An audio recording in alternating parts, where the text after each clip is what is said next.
Et bien voilà, c'est parti, super. Je vais vous demander de me rejoindre, peut-être tous les trois, ils veulent venir monter. Alors, allez, c'est la last but not least conférence, intervention, formidable. Je ne suis pas venu tout seul, je suis accompagné de 3 héros des temps modernes. Je vais commencer par Manon Verbeek, elle est designer et formatrice, l'atelier Jugeote. Deuxième invité, Yanis Kerdjana, il est Product Manager, c'est ça qu'on dit? C'est super. Et le troisième, c'est Benoît Raphaël, de Flint Media. Il est journaliste, entrepreneur et aussi auteur d'une newsletter qui s'appelle Génération IA. C'est passionnant, je suis abonné, j'adore. Voilà. Tous les trois, merci d'être avec nous. On va faire un débat, on va échanger, lever la main, poser des questions, soyez gourmands, profitez-en. Pourquoi c'est important on est sur le thème. Hein. Le thème, il est un peu volontairement d'ailleurs provocateur, l'IA générative en marketing, bullshit ou accélérateur. Moi, j'ai adoré ce titre. ça pose un peu le débat. On verra si on arrive à trouver une solution. Soit que j'ai l'impression que c'est plutôt bullshit. Hein. C'est ça. Non. Manon, pourquoi ce débat est important selon toi? Tu as la parole. C'est hyper stressant d'ouvrir comme ça. Je veux dire tout de suite, je suis stressée. Je ne suis pas du tout une habituée des conférences. Ce débat, pour moi, il est important parce que quand on fait du marketing, je ne suis pas marketeuse aussi. Quand on fait du marketing, il me semble qu'on a pas mal d'influence et de pouvoir. Et si on ne se pose pas le débat, la question aujourd'hui dans le débat de qu'est-ce qu'on fait de l'IA et comment on s'en sert, nous, en tant qu'humains, on loupe finalement le cœur de ce qui est important et de ce qu'on fait, de ce qu'on influence en fait. Ok, super clair. Merci. Yanis, pourquoi c'est important? Je pense qu'au cours des dernières années, la part de la technologie dans le marketing et l'importance de la technologie dans le marketing, elle a été assez cruciale. Donc avec l'avènement des applications, l'avènement d'Internet avant ça, les réseaux sociaux divers et variés, le changement de réseau social clé. D'abord Facebook, ensuite Instagram, ensuite TikTok. Et donc, il y a énormément de tendances qui arrivent. Et en fait, la question, c'est... Et il y a de plus en plus de nouvelles technologies qui arrivent de plus en plus vite. Et quand on fait du marketing, la question, c'est est-ce que je dois suivre cette nouvelle tendance? Est-ce que c'est une tendance qui est éphémère ou non? Si je mets des budgets sur un truc qui disparaît l'année prochaine, j'ai perdu du temps, j'ai perdu de l'argent et je ne l'ai pas mis ailleurs en général. Donc, en fait, c'est vrai que savoir détecter ce qui peut être intéressant dans une nouvelle technologie et qu'est-ce que je peux en prendre ou non, aujourd'hui, je pense que c'est assez clé. Ok. Vous êtes d'accord avec ça? Ouais, non? Vous levez la main, ceux qui sont d'accord? Waouh. Ils sont épuisés. Benoît, en quoi c'est important c'est le fait qu'on puisse échanger sur ce sujet IA générative, bullshit ou marketing? De toute façon, bullshit, il est partout concernant l'IA. Même avant ChatGPT, Bonne nouvelle.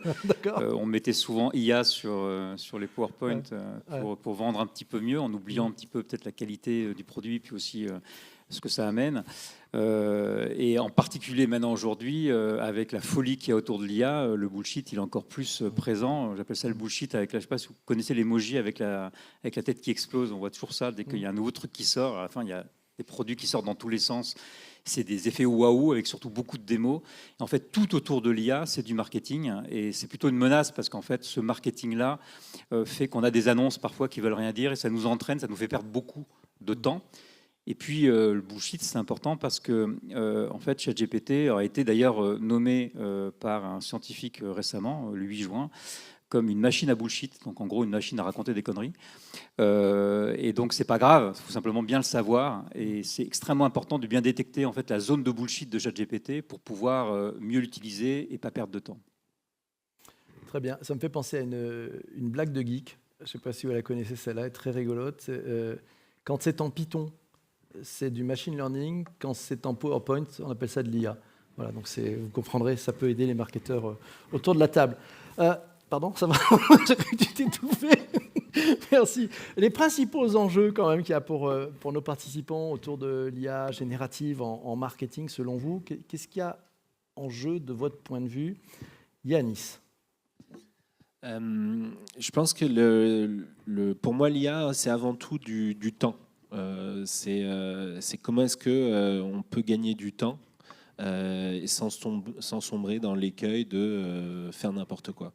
Donc, l'IA générative enfin l'IA même à des générations d'avant, mais l'IA générative particulièrement parce que ça fonctionne mieux que les versions précédentes, et les versions à venir seront probablement encore meilleures.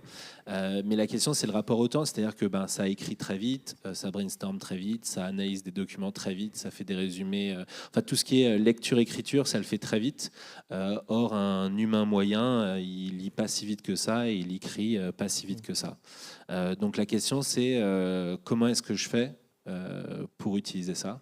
Et je pense que c'est vraiment la clé, parce qu'en fait, au final, enfin, hormis la communication visuelle, mais le marketing, c'est des mots et des images, quoi. C'est par image, quoi. C'est le poids des mots, le choc des photos. Enfin, c'est un peu ce qu'on essaie tous de faire quand on essaie de communiquer. Et en fait, si les mots, de toute façon, on peut les faire automatiquement, plus vite, mieux optimisé, etc. Et que les images aussi, c'est de l'IA générative, ça pose beaucoup de questions. Et comment on fait pour gagner du temps ? Et en même temps, vu que là où certains avaient un talent, ils se font copier puisqu'il y a une partie copie dans l'IA générative, ils se font copier par les IA génératives. En fait, comment est-ce qu'on finit par se démarquer dans un paysage ? Parce que le marketing, c'est arriver à se démarquer des autres. Comment on fait pour se démarquer quand on peut tout faire en quelques instants, et voilà. Donc, ça, donc se démarquer, un sujet de positionnement. Benoît, qu'est-ce qui est en jeu selon toi, le journaliste entrepreneur ? Qu'est-ce qu'il en pense ? Il y a plein d'enjeux par rapport au marketing, ça dépend aussi de quoi on parle. C'est qu'on a parlé de gagner du temps, et c'est vrai que c'est le premier truc auquel on pense quand on parle d'IA générative. Mais quand on gagne du temps, l'important, c'est de se positionner aussi en termes de création de valeur. Qu'est-ce qu'on crée comme valeur quand on a plus de temps, par exemple ? Et puis, effectivement, le fait que tout le monde maintenant peut plus facilement créer du contenu. On va voir arriver une pollution, en fait, des contenus sur Internet, avec en plus un Google qui va lui-même répondre directement. Donc, on aura aussi un problème d'accès aussi à nos contenus via Google. Donc, tout ça va poser plein de problèmes. Et donc, comment est-ce qu'on arrive à se démarquer par rapport à ça ? Je pense que c'est vraiment un des enjeux principaux. L'IA, elle est intéressante pour gagner du temps, mais ce n'est pas le point principal. Je pense que ces IA sont des technologies plutôt créatives, pas aussi, et donc sont des formidables partenaires, en fait, pour trouver des idées. Une étude a montré, une étude de BCG, notamment d'Harvard, l'été dernier, qui explique que lorsque l'on utilise l'IA, on a des idées beaucoup plus créatives. Donc c'est vraiment un outil à utiliser vraiment comme un partenaire, et pas oublier en permanence mettre l'humain dans la boucle, parce que justement, plus on aura de concurrence, plus on va être pollué par des contenus beaucoup plus standardisés. Et bien, comment est-ce qu'on se démarque ? On va se démarquer aussi par le lien qu'on va créer avec son audience. L'IA peut nous aider à être plus empathique, à mieux comprendre aussi les audiences. Et l'IA aussi peut nous permettre de gagner du temps pour vraiment remettre l'humain au cœur de la relation. Manon, toi, tu es créatrice, tu es spécialiste du design, des aspects visuels aussi. Qu'est-ce qui est en jeu avec ces IA génératives qui sont partout ? Ouais, la première chose que je vois, le risque le plus important que je vois visuellement, du coup, dans mon secteur d'activité, c'est la dilution de l'image, vraiment au sens visuel, de l'image des marques qui utilisent l'IA de manière non volontaire, l'IA générative visuelle. Excusez-moi, à chaque fois je fais des raccourcis, mais l'IA générative visuelle de manière non consciente et volontaire, et du coup se retrouvent à diluer leur image, à avoir des visuels qui ressemblent à ceux d'autres personnes, et à ne pas faire des choix conscients. Donc dès qu'on retrouve de la conscientisation, ça va bien.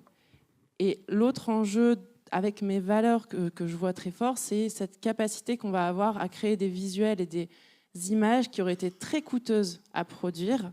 Un coucher de soleil sur une montagne à l'autre bout du monde, avec toute une équipe de tournage et de production, et qu'on peut générer de manière beaucoup plus efficace et en réduisant les coûts. Donc c'est du temps gagné et de l'argent gagné, mais aussi évidemment, c'est pas sans impact écologique, mais je pense à certains moments des impacts écologiques clairement réduits. Une idée force peut-être à partager avec les personnes présentes dans la salle, en manière de production, ça change quoi ? En matière de production, ça change quoi ? Alors, à mon niveau, ce que je vois, c'est plutôt des indépendants avec qui je travaille et des petites entreprises. Je trouve que ça leur donne, dès lors qu'on a identifié avec eux les clés de ce qui va être la construction de leur territoire d'image, ça leur donne un un espace de jeu clairement illimité. Ça leur donne aussi des fois des élans d'avoir plus envie de créer du contenu parce qu'en fait, ils ont à leur disposition une banque d'images qui est presque propre et qui va stimuler leur créativité, comme tu parlais tout à l'heure, et leur envie de partager parce qu'ils ne se retrouvent plus en difficulté sur des choses basiques comme « oui, ok, j'ai écrit tel article, mais je n'ai pas d'éléments pour l'illustrer, je me sens un peu nue, je n'ai pas envie de mettre des photos de moi ». Et donc tous ces freins-là, déjà, sont levés. Ok. Yanis, en matière de production, ça change quoi pour toi ? Je pense que les éléments principaux, c'est effectivement ça. J'aimerais juste rajouter une nuance sur l'impact écologique. Et c'est vrai mais c'est justement ça, c'est que ça ouvre tellement le champ des possibles qu'en fait, on va être capable de générer des images et on va pouvoir mettre des choses qu'on n'aurait pas faites avant. Et au final, il y a quand même une loi qui dit que, plus on rend la technologie disponible, plus c'est facile de le faire, plus on va le faire. Et au final, tout le monde va générer plein d'images. Et donc là, quelque chose qu'on n'aurait pas fait avant, on l'aurait quand même fait. Donc l'impact écologique, c'est toujours un peu compliqué de voir quelles vont être voilà, les conséquences. Mais par contre, en termes de créativité, c'est sûr que il y a il va y avoir une amélioration de la qualité des contenus parce que des gens qui, je vais vous donner un exemple particulier. Moi, je suis fan de jeux de société. J'ai voulu faire dans les jeux de société, il faut faire des dessins pour expliquer. J'en aurais été incapable. J'aurais dû me payer un designer, sortir une petite fortune pour faire mes tests. Là, j'ai pris un Midjourney et en quelques euros, j'avais mon prototype. Donc, c'est pas forcément les dessins qui iront en production, etc. Mais par contre, le ressenti par rapport à la version d'avant où j'avais mis les dessins ou juste les noms des fonctionnalités au stylo, c'est le ressenti, il est complètement différent. Donc tout ce qui est prototypage, exploration, nouvelles idées. Par exemple, si on veut explorer une idée visuelle, par exemple, je pense notamment pour les indépendants, ce qui prend énormément de temps, c'est de savoir ce qu'aime ou ce qu'envisage le client comme visuel. Donc au final, c'est quoi son univers, qu'est-ce qu'il imagine pour sa marque. Et là où avant j'aurais dû discuter énormément avec lui, essayer de comprendre, faire un premier jet qui va me prendre des heures. Et là, avec l'IA générative, même si c'est pas le résultat final, je vais pouvoir beaucoup mieux comprendre, beaucoup mieux cerner quel est son environnement visuel, qu'est-ce qu'il souhaite faire, etc. Pareil dans le style. Et c'est ainsi que je pense qu'on peut vraiment voilà, dans l'idée, trouver les bonnes idées, les bons éléments, quoi. Benoît, dans l'univers des journalistes, ceux qui travaillent les contenus, comment ils perçoivent ces IA ? Ils s'en servent pas, ils sont tout contre, ils sont avec, ils en profitent ? Très mal, je pense qu'il y a une grande peur. D'abord, il y a une peur qui est irrationnelle parce qu'on se dit...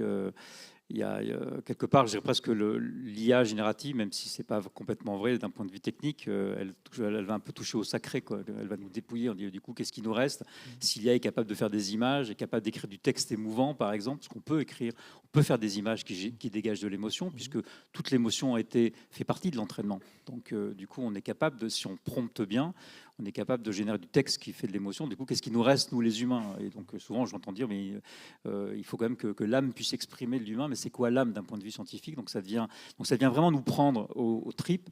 Et parfois, j'ai des gens qui me disent qu'ils n'ont pas osé essayer parce qu'ils ont peur. On en est un peu moins là maintenant parce que ChatGPT depuis a fait beaucoup de conneries et donc du coup on s'est rendu compte qu'il n'était pas si puissant que ça, il va pas vraiment détruire la planète, en tout cas et encore moins l'humanité. Il fait beaucoup d'erreurs, hein, il se trompe quand même, je le rappelle toujours, 2 fois sur 10 sur les dernières études, donc ça reste quand même important. Si vous aviez un collaborateur qui se trompait 2 fois sur 10, ça serait quand même, je pense qu'on prendrait des précautions, mais on ne prend pas ces précautions avec l'IA. Parce qu'on a l'image, et on est toujours dans l'imaginaire, mais l'impact de l'imaginaire dans notre usage et notre vision de l'IA, et dans les débats notamment qui sont aussi générés par les médias, elle vient de Terminator, de 2001, l'Odyssée de l'espace. D'ailleurs, quand on lit l'histoire de l'IA, les films sont des marqueurs assez importants de l'imaginaire même des scientifiques. Et donc on a l'image d'une IA extrêmement froide, complètement calculatrice, qui calcule très bien et qui va chercher l'information ou la bonne image dans telle image et qui va faire des montages, etc. Un peu comme Spock, qui n'était pas une IA, mais Spock représente un peu cette image de l'humain artificialisé quelque part, très logique, alors que l'IA générative n'a rien à voir avec ça. Elle est complètement erratique. Elle réagit d'ailleurs aux stimuli émotionnels. Le prompt émotionnel a aussi un impact dans son comportement. Elle se trompe tout le temps. Elle n'est pas du tout rationnelle. Elle n'est pas du tout logique. Donc c'est un outil de créatif incroyable. Et donc cette image-là, en fait, nous pousse aussi parfois à mal l'utiliser, à lui faire trop confiance. Et quand on lui fait trop confiance, les études le montrent aussi, eh bien, on travaille moins bien. C'est-à-dire que le travail est de moins bonne qualité. On perd du temps parce qu'on est moins vigilant. On appelle ça s'endormir au volant. Et donc, il est extrêmement important de bien démystifier cette IA. C'est pour ça que je dis qu'elle raconte des bêtises, mais c'est important de le dire, pour être beaucoup plus vigilant et garder en permanence l'humain dans la boucle. Quand vous bossez avec des stagiaires, je n'ai rien contre les stagiaires, mais les stagiaires sont hyper bien éduqués, ils ont la tête bien formée, mais vous ne les laissez pas tout seuls gérer un projet. Vous avez des points de contrôle en général. Et même si vous avez une entreprise libre dans laquelle tout le monde, il n'y a plus de manager, vous avez comme des points de contrôle pour vérifier que tout va bien. Une IA, c'est un stagiaire. Donc, il pense bien, mais derrière, vous devez quand même contrôler pas mal de choses. Donc, c'est ces points-là qu'il faut, à mon avis, quand on est dans les étapes de la production, qu'il faut vraiment avoir à l'esprit. Tu voulais rajouter quelque chose? Oui, et je trouve que c'est, la notion de s'endormir au volant, elle est très intéressante, et notamment parce que c'est justement quelque chose que nous, humains, faisons en soi très mal. Détecter les erreurs quand tout va bien, et tout d'un coup, il faut se réveiller pour dire voilà, je fonce dans le mur et tout. Enfin, c'est quelque chose qu'on fait très mal. Donc en fait, dans une entreprise où on met beaucoup d'IA, où on automatise beaucoup, le travail pour l'humain change complètement, et l'humain ne devient pas si bon que ça. On est toujours meilleur à faire, on fait moins d'erreurs quand on fait la tâche nous-mêmes et on est capable de la contrôler, on la maîtrise, que lorsqu'on doit vérifier le travail de quelqu'un, on laisse passer plus de choses, on est moins attentif. Et en fait, je trouve que sur cette tâche-là, l'humain est pas forcément très bon. Donc ça pose vraiment la question de quelle va être la place de l'humain, vu que ça, au final, on le fait très mal. Et si c'est le seul rôle et c'est souvent quelque chose qu'on n'aime pas faire. Donc, parce que c'est pas la partie la plus passionnante d'aller pointer ce qui va pas, aller chercher les fautes d'orthographe dans un texte, c'est pas passionnant. Et est-ce que c'est ça les tâches qui vont rester aux humains? Ça, c'est une vraie question. Je suis pas hyper d'accord. Oui, je suis d'accord sur le fond, mais après sur le reste, c'est pas. Je pense on va de plus en plus d'ailleurs le prompting, le prompt, c'est l'art de donner des instructions à l'intelligence artificielle, se transforme en management en fait. Ouais. D'autant plus que maintenant on a de plus en plus des IA spécialisées en fait. Parler seul à ChatGPT n'a pas beaucoup d'intérêt, de moins en moins, et de plus en plus pour qu'il soit beaucoup plus efficace, notamment quand on lui demande de faire appel à une documentation, on a besoin de les spécialiser dans leur rôle par exemple. Et du coup là en fait on a besoin de managers d'IA quelque part qui vont justement les diriger, contrôler, les manager. Et on voit dans les plateformes qui apparaissent aujourd'hui de plus en plus cette notion, on appelle ça l'agentivité, c'est-à-dire qu'on va vraiment transformer ChatGPT auquel on parle habituellement en fait en petits agents spécialisés qui vont faire des tâches très précises et qui vont devenir les assistants d'humains et donc qui vont les gérer comme des stagiaires quoi. Donc c'est un humain, il a son stagiaire, il doit lui apprendre un peu des trucs, il va contrôler. Donc il n'est pas juste contrôleur, il manage, et manager ça reste un truc intéressant par rapport aux humains. Ça veut dire que selon toi, on va vers un modèle où l'interface conversationnelle, en fait, c'est un peu un généraliste comme un médecin, puis il va faire appel à des spécialistes, c'est ça? De plus en plus, on va vers ça.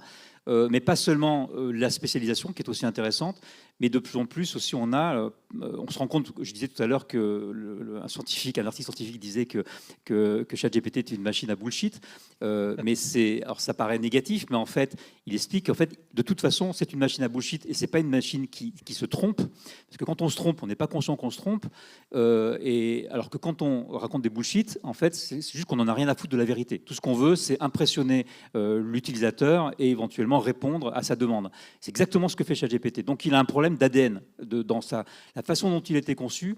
Il bullshit. C'est vraiment sa façon de fonctionner. On peut rien faire, on peut pas faire grand chose. Donc il faut travailler notamment sur des agents qui vont faire de la vérification en permanence. Et de plus en plus, on se retrouve. Alors je l'ai eu notamment. J'ai discuté avec une boîte française qui s'appelle Dict, d'ailleurs que j'utilise là parce que c'est une boîte qui fait de la transcription. Donc je vais essayer de voir ce que ça donne. Et en fait, ils ont des tas d'agents uniquement pour transcrire un texte. Et ensuite, pour vérifier que dans la transcription, il n'y a pas eu d'erreur par rapport à l'audio, ils ont plein d'agents différents, dont un qui est chargé de réécouter ce qui a été dit et de vérifier qu'il n'y a pas eu d'erreur dans la transcription. Donc on voit cette agentivité va aussi intervenir de façon à pouvoir limiter les erreurs, mais aussi améliorer justement, puisqu'on parlait de production, toute la chaîne de valeur. Vous avez appris un mot, agentivité. J'ai appris un mot aujourd'hui, merci. Voilà, c'est très bon. Est-ce qu'il y a des conseils plutôt synthétiques que vous aimeriez partager avec les personnes présentes ici? Manon, il y avait un conseil que tu aimerais donner quoi? Tu peux prendre un micro, vas-y. Je me sens prise de court. Non. C'est pas comme si on avait préparé et que je me rappelle plus ce que j'avais écrit. Le conseil que j'ai tendance à donner, je vais revenir sur cette notion de conscience, c'est de savoir ce que vous allez chercher, de savoir ce que vous souhaitez atteindre comme résultat. Alors certes, de se laisser surprendre, mais d'être resté toujours conscient de ce que vous avez demandé. Je repense à d'autres sujets que j'ai pu animer où on parlait par exemple, des biais qui sont intrinsèquement liés à la question de comment l'IA a été construite. De fait, vous avez des biais qui ressortent notamment dans les constructions visuelles. Si vous n'êtes pas conscient de ce que vous allez chercher comme visuel et conscient de ce que vous créez comme visuel et de ce que vous cherchez à déconstruire aussi, vous allez forcément créer des visuels biaisés. De la même manière, si vous n'êtes pas conscient de quelle image vous voulez à la fin donner de votre marque ou de la marque de vos clients, vous allez créer des images qui vont être globalement fades, puisque la somme d'un tout. Donc restez toujours conscient de l'endroit où vous voulez aller, du ton de la marque, des engagements que vous prenez et des visuels que vous voulez concevoir. Tu utilises quel type d'outils pour créer des visuels? Exclusivement Midjourney. Que ça? Ouais, mais alors, moi je forme exclusivement à Midjourney. En travaillant avec mes clients, je panache en fonction de la réalité du client, de son éducation numérique et de sa typologie aussi. Certains, je vais les accompagner sur Firefly de Adobe, mais voilà, ça dépend vraiment. Et Midjourney, parce qu'elle avait jusqu'à aujourd'hui cette capacité à être très très précise et à pouvoir itérer dans la construction des images. J'ai échangé avec des directeurs artistiques qui sont passés dans un bon niveau, comme tu l'as, qui me disaient qu'en fait, maintenant, ils changent d'IA générative en fonction de ce qu'ils veulent obtenir, parce qu'ils commencent à avoir une patte en fait, dans différents outils. Tu partages ça? Clairement. Ouais. Et en fonction des versions aussi de Midjourney, on a eu cette question de la patte et de la manière dont l'IA va rebondir et construire avec nous. Il y a des IA qui vont être plus ou moins orientées en termes de style. Et même dans une IA, on va retrouver des styles en fonction des versions d'entraînement. Ouais. Et donc, c'est très important de savoir à peu près les outils. Et du coup, quand on travaille pour des clients ou pour soi, d'être accompagné sur quel est le meilleur outil pour moi en fonction de mon besoin et de ce que j'ai besoin de générer comme rendu final. Ouais, donc, c'est un peu comme une palette de pinceaux. On va choisir un peu le pinceau clairement. qu'on souhaite avoir. Yanis, il y avait un conseil un peu synthétique que tu aimerais partager? Je pense que ce serait surtout de tester, en fait, parce que les gens utilisent un petit peu ChatGPT, ou Midjourney, mais je pense que ChatGPT est probablement plus utilisé dans la salle que Midjourney. Je ne sais pas qui utilise Midjourney ou. Juste pour voir vous lever la main, ceux qui utilisent ChatGPT, on y va. C'est tout. Ça, c'est ChatGPT. Bon, d'accord. Et Midjourney. Midjourney. Ah. Voilà. Donc, grosso modo, on est sur un ratio où ChatGPT est quand même beaucoup plus utilisé que Midjourney. Et en fait, c'est vrai qu'il y a plein de choses, il y a plein d'outils qui sortent. Il ne faut pas hésiter à prendre 5 minutes pour tester et voir ce que ça peut apporter. Parce que ça, en fait, ça donne des idées. Et on se rend compte, alors effectivement, et quand je dis tester, il faut pas toujours, faut enlever il y a un des biais qui est le biais de confirmation, qui est si on pense que les IA c'est bullshit, on va dire voilà, il est nul ce dessin. Mais c'est essayer vraiment d'utiliser l'outil en essayant de se dire c'est quoi, jusqu'où je peux l'emmener. Et après, effectivement, si après avoir testé un petit peu, on se dit on n'arrive à rien, je suis bien meilleur avec ma palette et voilà, ça n'aura jamais aucune utilité pour moi. Tant mieux pour vous dessinez très vite. Mais si vous êtes, faut vraiment prendre ce temps de tester parce qu'il y a vraiment des gains potentiels qui sont assez conséquents, je pense. Et voilà. Ce que j'entends, donc, c'est ton conseil, c'est learning by doing. Hein, c'est ça. Exactement. On apprend. Benoît, si tu avais un conseil à donner. Ou plusieurs, si tu en as plusieurs. Le premier, c'est un conseil. Le deuxième, c'est quelques outils, pour quelques conseils d'outils. Parce qu'on a parlé pas mal d'outils, je trouve ça intéressant d'avoir ces éléments-là. Conseils, on parle aujourd'hui de ce qu'on appelle, en anglais, c'est la jagged frontier. Donc, c'est la frontière indéfinie, dont parle beaucoup Ethan Mollick, notamment dans son livre qui s'appelle Co-intelligence, que je vous invite à lire. La frontière indéfinie, c'est à quel moment vous allez déléguer quelque chose à l'IA et à quel moment vous intervenez, à quel moment vous devez contrôler. Cette frontière, elle est indéfinie parce qu'elle dépend de votre métier et de vos capacités aussi à vous, de votre expertise. Donc, c'est toujours extrêmement important de se dire, par exemple, je vais écrire un texte, est-ce que je lui fais faire juste le premier jet? Est-ce que c'est juste pour les idées? Est-ce que je lui demande d'écrire jusqu'au bout? On se rend compte, par exemple, que le dernier kilomètre dans l'écriture, il n'est pas bon. Donc, ça ne sert à rien de le faire par l'IA. Il vaut mieux que vous corrigiez vous-même. C'est là où on perd le plus de temps, par exemple. Pour les images, c'est la même chose. Et donc, c'est important que dans une équipe, vous travaillez vraiment cette notion de quelle est la frontière, qu'est-ce que je vais déléguer ou pas à l'IA, à quel moment j'interviens et qu'est-ce que moi je dois faire et qu'est-ce qu'elle fait bien, qu'est-ce qu'elle fait pas bien. Les tâches complexes, elle ne sait pas bien faire. Donc par exemple, c'est pas la peine de lui faire des tâches complexes. L'analyse de données, sauf si on est sur ChatGPT avec un outil bien spécifique, ça marche pas très très bien. Donc c'est vraiment ça, à mon avis, c'est important d'y réfléchir et donc pour ça, ça nous oblige à bien comprendre, de se former un petit peu en tout cas pour apprendre à comprendre comment fonctionnent ces intelligences un peu extraterrestres qui réfléchissent pas comme nous, même si elles se comportent parfois comme nous. Sur les outils, Midjourney évidemment, parce que c'est l'outil le plus créatif, le plus puissant aujourd'hui et qui permet vraiment d'avoir vraiment des images qui ne ressemblent pas aux autres images. Donc si on vraiment les travaille bien, on peut vraiment y mettre sa patte. Ça demande un peu de travail, ça demande un peu de formation. Et puis, si vous n'avez pas envie de vous embêter, il y a une petite IA générative d'images qui s'appelle Ideogram, que je trouve très amusante parce qu'elle est très bonne sur le texte. Si vous voulez faire des flyers, ça va très vite, c'est en plus gratuit. Si vous ne voulez vraiment pas vous embêter, il y a une petite boîte française que j'ai rencontrée la semaine dernière qui vient de sortir. Et c'est bien des fois d'aller explorer les Français. Elle s'appelle Sésame, S-E-Z-A-M. Et eux, en fait, ils vous font, vous savez, dans Midjourney, vous avez un truc qu'on appelle les SREF, c'est les styles. Et là, en fait, ils vous fabriquent votre style de marque. Et donc, ça va beaucoup plus vite. Et ensuite, vous pouvez générer des banques d'images pour vos entreprises. Et ils ont pas mal d'idées, ils sont en train de débuter, ils ont besoin de soutien, donc je vous invite à aller les voir. Sésame, S-E-Z-A-M. Mais j'en parlerai dans ma prochaine newsletter si vous voulez vous abonner, tout ça. Et bim, il est en place 2 fois. Voilà. Si vous devez utiliser, si vous savez pas trop quoi utiliser, je vous invite à utiliser Dust, qui est aussi une boîte française, qui est une boîte qui permet de travailler avec de la documentation personnelle, de bosser en équipe. Ils ont vraiment une vraie vision de l'agentivité. On peut créer des assistants, ils sont de plus en plus complexes et c'est vraiment génial. Et ça vous permet d'utiliser tous les modèles et de tester justement des modèles différents, ChatGPT, Claude. Parce que par exemple, est-ce que ChatGPT est bon pour l'écriture, puisque vous faites du marketing, pour le contenu? Pas tellement. Le meilleur modèle d'IA pour l'écriture créative, c'est Claude. Ouais. D'abord, qui a une meilleure expérience et qui est beaucoup plus fin, en fait, qui répond beaucoup mieux aux prompts pour écrire des textes convaincants. Et allez quand même voir aussi le dernier Gemini, Gemini 1.5, et la dernière version, elle est un peu surprenante, elle m'a beaucoup surpris. Elle est en train de remonter dans les classements. Et même pour l'écriture créative, elle est pas mal. Et en fait, si vous deviez en choisir une seule, prenez plutôt Perplexity, qui est vraiment la plateforme qui monte aujourd'hui. Elle intègre toutes ces IA, donc ça vous permet de le faire. Il y a une petite fonctionnalité qu'on ne voit pas bien qui s'appelle Writing, et vous cliquez dessus, vous n'êtes plus en mode recherche, vous êtes juste en mode ChatGPT, vous pouvez créer du contenu. Et les résultats sont très bons. Et en plus, c'est un super moteur de recherche qui est clairement actuellement la start-up qui monte en ce moment. C'est plutôt un très bon moteur de réponse. Mais pas... Oui, un moteur de, évidemment, c'est un moteur de réponse. On appelle ça la recherche générative. Ouais. Mais effectivement, c'est un moteur de réponse qui vous répond. Alors, petit conseil, lui posez pas une question pour qu'il vous réponde, parce qu'encore une fois, machine à bullshit, il se trompe, même si il vous donne les sources de là où il s'est trompé. Donc, vous pouvez vérifier qu'il s'est trompé.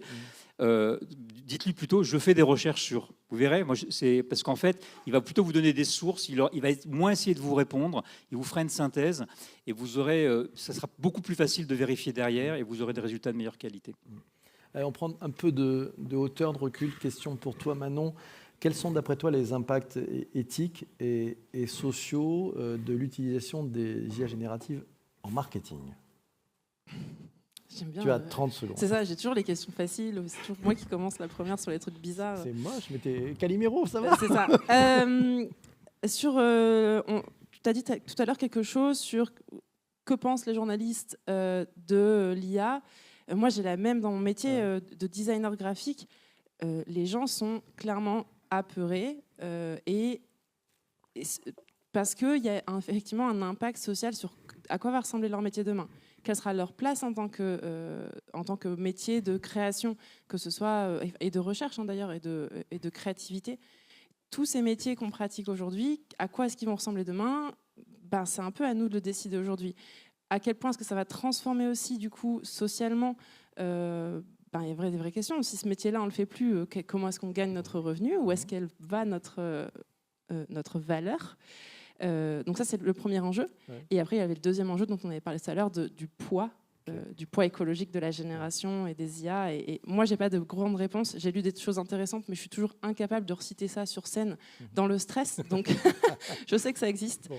Ça n'a pas un poids nul, en tout cas, et vous le savez, j'espère, de générer. D'accord. Comme tu as dit que je t'avais posé une question vache, je vais en poser une vache à Benoît. Comme ça sera réussi. Je pensais que j'aurais une facile à la place. Non, voilà. Benoît, est-ce que l'IA générative, c'est une machine à plagiat ou est-ce que ça rend plus créatif? C'est une bonne question. C'est bien de se la poser. C'est bien que tu la poses d'ailleurs. Alors, techniquement, ce n'est pas une machine à plagiat, puisque si on prend Midjourney, par exemple, et même si on prend ChatGPT, Midjourney ne fait pas du collage de sa base d'entraînement. Donc, en fait, elle ne va pas vous reproduire une image. Vous allez dire, si, quand même, des fois, oui, si l'image est très rare, si vous voulez, par exemple, refaire la petite fille au ballon de Banksy, et que vous lui dites la petite fille au ballon de Banksy, va vous faire la petite fille au ballon de Banksy parce qu'il n'y a qu'une seule image et que vous l'avez précisé, mais dans ce cas-là, qui est le plagieur? Est-ce que c'est Midjourney ou est-ce que c'est vous qui avez fait le prompt pour aller dans ce sens-là? ChatGPT, c'est la même chose. ChatGPT, en fait, il n'a pas de base de connaissances. Hein. Il a une connaissance interne, ce qui n'est pas la même chose. On dit qu'il rêve les données sur lesquelles il est entré. Donc, quand il lit un texte, il n'a pas son texte dans sa base de connaissances, il est incapable d'aller reproduire un texte. C'est techniquement incapable, sauf bug. Ça peut arriver. Parfois, il ressort un numéro de téléphone qu'il a récupéré dans sa base, mais c'est plutôt un bug. Quand il les reste, c'est-à-dire qu'il va en fait modéliser les données, il va en faire une représentation mathématique. Et donc, quand vous lui demandez une citation, par exemple, il est incapable de vous trouver la bonne citation. C'est pour ça qu'il ne faut jamais demander des citations, d'ailleurs, à Midjourney, à ChatGPT, parce qu'il se trompe.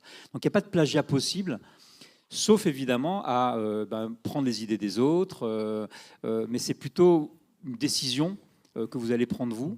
Sur Midjourney, il faut faire un petit peu gaffe quand même, parce qu'effectivement, parfois par erreur, moi par exemple, je lui avais demandé une image sur la Lune avec des cosmonautes, et en fait, on retrouvait sur l'image, vous savez, les petits marqueurs qu'on retrouve sur l'appareil photo, qui est un Hasselblad qui a été fait spécialement pour ce truc-là, parce qu'il y avait très peu d'images, et c'est ces seules images qui viennent, donc du coup, on va retrouver des marqueurs. C'est pas du plagiat, mais ça veut dire que quand même, si on ne fait pas attention, si on n'est pas précis, si on n'a pas de culture visuelle, par exemple, si on ne travaille pas sa culture artistique et visuelle, on a toujours un petit risque de plagiat.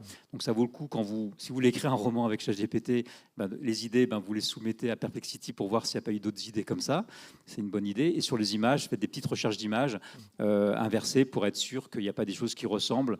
Parce qu'il y a un petit risque, on est encore un peu dans une zone de crise aujourd'hui. Donc, vérification, mais sur ma deuxième partie de question, est-ce que ça rend plus créatif? Est-ce que ça rend plus créatif? Clairement, ça rend plus créatif à partir du moment où on sait l'utiliser.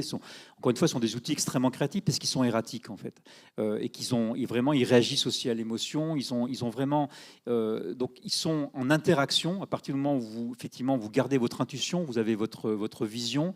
Ils vous feront jamais exactement ce que vous voulez de toute façon, même si Midjourney, on peut arriver à le maîtriser, mais c'est cette part d'aléatoire qui rend justement parfois qui va donner le déclic créatif. Et encore une fois, les études montrent aussi qu'on est plus créatif en interagissant avec l'IA.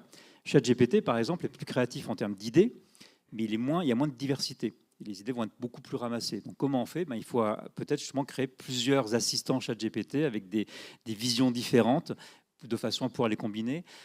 La créativité, elle vient de vous, et vraiment, ce sont des assistants incroyables, je trouve, pour être beaucoup plus créatifs. Il faut vraiment les utiliser comme ça, et non pas comme des assistants à qui vous allez déléguer entièrement une partie de votre travail. Ce ne sont pas les IA qui sont créatives, encore une fois, ce sont des outils créatifs, et ce sont uniquement des outils. C'est à vous de les utiliser de façon créative. Ok, des nouveaux pinceaux. Yanis, parmi les cas d'usage d'IA générative que tu as pu voir en entreprise, quel est celui qui t'a le plus impressionné? C'est des questions difficiles, on avait dit. Impressionné. Spontanément, le truc qui te vient tout de suite. Le cas d'usage, alors je ne sais pas si c'est aussi parce que la difficulté, c'est la signification du mot impressionné. Moi, il y a une boîte que j'aime bien, c'est HeyGen. Je ne sais pas si vous connaissez, ils font de la traduction de vidéos. Donc si par exemple vous faites votre vidéo en français, ils vont après vous la traduire en anglais, allemand. Et donc en fait le contenu qu'on a fait initialement, il va être ensuite disponible dans toutes les langues. Voilà.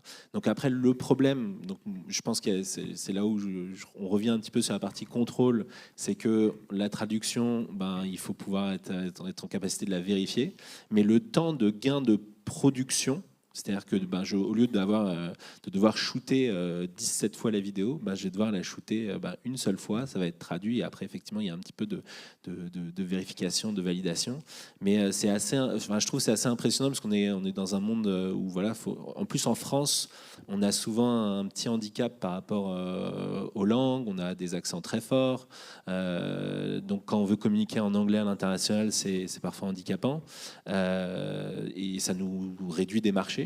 Et là, en fait, c'est un problème dont on peut s'abstraire.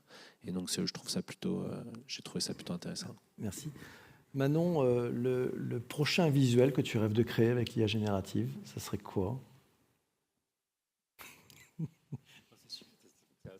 J'en sais rien.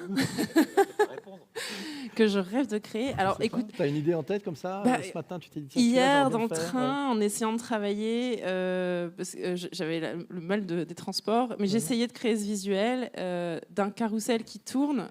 Et du coup, je réfléchissais à tous ces mots-clés qui allaient me permettre de créer du mouvement dans mon image. Et bon, finalement, je n'arrive pas à passer de réseau et j'arrive au couvent ce matin. Et je tombe sur ce carrousel énorme. Donc voilà, pour l'anecdote, je ne sais pas si c'est le visuel que je rêve de créer, mais en tout cas, c'est le visuel que je n'ai pas réussi à créer hier et que j'ai vu en vrai ce matin devant mes yeux. Et ça va te donner des pistes pour... Je vais continuer. Du coup, c'est comme ça que je travaille avec les clients, c'est d'identifier les bons mots, les bons champs lexicaux. Et donc là, je vais aller travailler sur le champ lexical du mouvement en photographie pour identifier comment faire ce visuel. Il y a un truc qui est fascinant avec Midjourney, c'est que c'est aussi un révélateur de l'inconscient. Des fois, on se rend compte que ça révèle des images qu'on avait en nous et qui expriment des choses que parfois on avait un peu oubliées. Donc c'est un outil, il y a une dimension révélateur, je trouve, dans ce rapport avec l'IA générative qui est assez fascinant. Allez, dernier exercice un peu complexe parce qu'il nous reste exactement 2 minutes, donc ça veut dire qu'il va falloir faire très très court. Si vous aviez les uns et les autres une très courte punchline à donner, le truc qui va laisser une trace aux participants, ça serait quoi ? Yanis. Je préférais quand c'était Manon qui commençait. Une punchline, effectivement, je vais sécher quelques instants. Ça, c'est une punchline. Je vais demander à ChatGPT. D'accord, ok. Non, mais en fait, je pense que, moi, pour répondre, au final, pour répondre à la question, je pense que c'est vraiment, je vais revenir à ma recommandation de tout à l'heure, il faut vraiment essayer.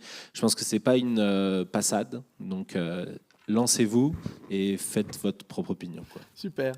Manon, allez, la punchline. Oh là là, il vaut mieux être seul que mal accompagné de l'IA. Joli, bravo. On peut l'applaudir.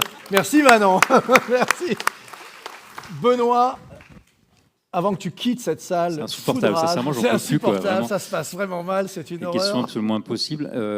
En plus, il nous a demandé au départ de répondre, mais après, il nous a caché les réponses qu'on avait fait par écrit. Donc, du coup, je ne sais même plus ce que j'avais répondu, qui était certainement plus intelligent que ce que j'ai dit là. Donc, il y a un slogan, mais je l'avais déjà utilisé, donc je le répète, comme ça, je triche un peu. L'IA, c'est moins fort que toi, c'est important de se le rappeler aussi. Et surtout, ça veut dire qu'en fait, il faut mettre, je sais pas, mais en tout cas, mettre l'humain dans la boucle impérativement. C'est vraiment, l'IA n'est pas là pour nous remplacer, en tout cas aujourd'hui c'est pas le cas, sauf peut-être les doubleurs au cinéma avec IGN, mais sinon c'est remettre l'humain dans la boucle, ça me semble le mot d'ordre qu'il faut avoir aujourd'hui. Magnifique. On peut les applaudir tous les trois.